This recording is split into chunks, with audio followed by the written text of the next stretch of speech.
Duty for air force, বায়ুসেনার sticker লাগিয়ে কি হচ্ছে জানেন? বালি পাচার।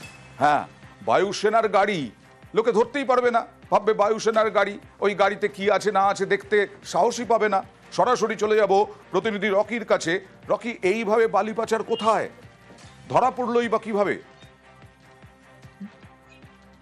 ধূপগুড়ি মহকুমার যে এলাকা রয়েছে ঝুমুর এলাকা, সেখানে কিন্তু গ্রামের মধ্যে দিয়ে বায়ুসেনা অন ডিউটি লেখা একটি স্টিকার ডাম্পারে করে বালি পাথর বোঝাই করে কিন্তু দাপিয়ে বেড়াচ্ছে গ্রামের রাস্তা ধরে। এবং গ্রামের বাসিন্দাদের অভিযোগ, দীর্ঘদিন ধরে কিন্তু এই এলাকায় এই সড়ক ধরেই বড় বড় ডাম্পার দাপিয়ে বেড়ায়, যার ফলে নষ্ট হচ্ছে রাস্তা। এবং আজ এই গাড়িটিকে আটকে তারা রীতিমতো বিক্ষোভ দেখায় এবং ঘটনার খবর পেয়ে কিন্তু ধূপগুড়ি থানার পুলিশ এখানে এবং পুলিশকে ঘিরেও কিন্তু রীতিমতো বিক্ষোভ দেখান গ্রামের বাসিন্দারা। এর পাশাপাশি কিন্তু ধূপগুড়ি শহর লাগোয়া যে গাদং এলাকা রয়েছে, সেখানেও সরকারি এজেন্সির স্টিকার বসিয়ে অবৈধভাবে ভারী ভারী যানবাহন এবং ওভারলোডিং ডাম্পারে দাপাদাপি রয়েছে। মানুষ এখন অনেক সচেতন, বারবার প্রশাসন বারণ করা সত্ত্বেও যারা এই রকম ভাবে মাফিয়াগিরি করবে তাদের মানুষই ধরবে। এই রাস্তা দিয়ে গাড়ি ঢুকতে দিব না। কেন? এই রাস্তা ফেটে যাচ্ছে, আমাকে কি সরকারে বানায় দিবে? রাস্তা বানায় তো দিবে না, আমরা ঢুকতে দিব না গাড়ি, বড় বড় গাড়ি এদিকে ঢুকতে দিব না। 10 চাকা গাড়ি 16 চাকার গাড়ি ঢুকানো যাবে না। 5 বছর হয়ে গেছে, কাজও কমপ্লিট হয়ে গেছে, কিন্তু তারপরেও ঢুকতেছে। পুলিশ দেখে না, এরপরে তো আমার এই কাজ হবে না। আমরা চাচ্ছি এই গাড়ি ঘোড়া আমরা বন্ধ করব। গ্রামের রাস্তায় ছোট ছোট বাচ্চা আছে, গরু আছে, ছাগল আছে, আমরা তো সাধারণ মানুষ। गाड़ी में एयरफोर्स का स्टिकर सटा हुआ है। नहीं, वो एयरफोर्स में अभी 1-2 दिन पहले काम कर रहा था, उधर पे माल जा रहा था, तो इसीलिए एयरफोर्स का। कहाँ से माल जा रहा था?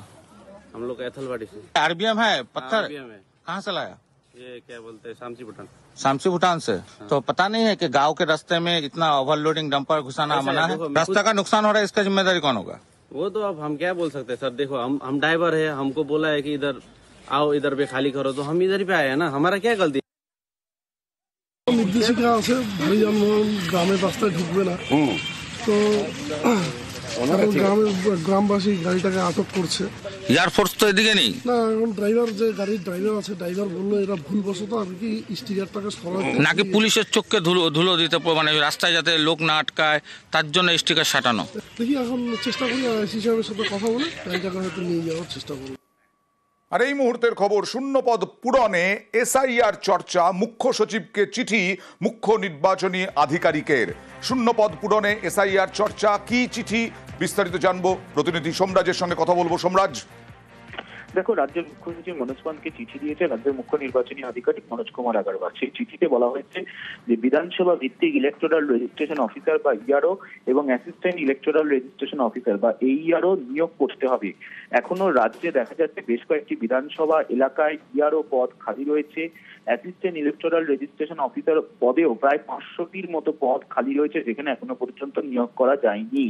রাজ্যের মুখ্য নির্বাচনী আধিকারিক মনোজ কুমার আগরওয়াল তাই চিঠি লিখে দ্রুত নিয়োগের কথা বলেছেন। তার কারণ, রাজ্যের মুখ্য নির্বাচনী আধিকারিককে জাতীয় নির্বাচন কমিশনের কাছে 29 তারিখের মধ্যে কমপ্লায়েন্স রিপোর্ট দিতে হবে। তুমি জানো যে ইতিমধ্যেই জাতীয় নির্বাচন কমিশনের তরফে রাজ্যের মুখ্য নির্বাচনী আধিকারিককে এসআইআর প্রস্তুতি নিয়ে জানতে চাওয়া হয়েছে, অর্থাৎ কত বিএলও নিয়োগ হয়েছে, কত ইআরও নিয়োগ হয়েছে, গোটা প্রক্রিয়া প্রস্তুতি কোন পর্যায়ে রয়েছে, সেই বিষয়টি সম্পর্কে জানতে চাওয়া হয়েছে। এবং সেক্ষেত্রে মনে করা হচ্ছে রাজ্যের সিওর এই চিঠি মুখ্য সচিবকে যথেষ্টই গুরুত্বপূর্ণ। ওকে।